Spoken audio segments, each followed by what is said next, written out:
ಮೇಲಿಂದ ಮೇಲೆ ನೋಟಿಸ್ ಅನ್ನ ಕೊಡ್ಲಾಗ್ತಾ ಇದೆ. ಆದರೂ ಕೂಡ ಅವರು ವಿಚಾರಣೆಗೆ ಬರ್ತಾ ಇಲ್ಲ. ಈ ಹಿನ್ನೆಲೆಯಲ್ಲಿ ಅವರಿಗೆ ಬಂಧನ ಫಿಕ್ಸ್. ಕಿಡ್ನಾಪ್ ಕೇಸ್ನಲ್ಲೂ ರೇವಣ್ಣಗೆ ಟೆನ್ಷನ್ ಆವರಿಸಿದೆ.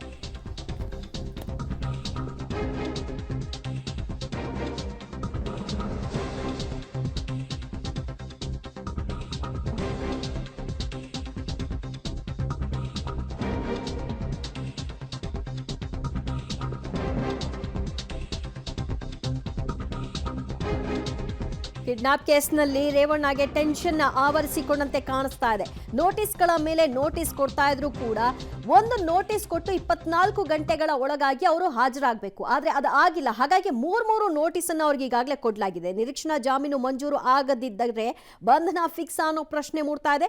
ಯಾವ ಕಾರಣಕ್ಕೂ ಮಧ್ಯಪ್ರವೇಶ ಮಾಡಲ್ಲ, ಕಾನೂನಿನಂತೆ ಮುಲಾಜಿಲ್ಲದೆ ಕ್ರಮ ಕೈಗೊಳ್ಳಿ, ಗೊಂದಲಕ್ಕೆ ಚಾನ್ಸ್ ಬೇಡ, ತನಿಖೆ ನಿಷ್ಪಕ್ಷಪಾತವಾಗಿರಬೇಕು ಅಂತ ಸಿಎಂ ಸಿದ್ದರಾಮಯ್ಯ ಅವರು ಎಸ್ಐಟಿಗೆ ಸಂದೇಶವನ್ನು ರವಾನಿಸಿದ್ದಾರೆ.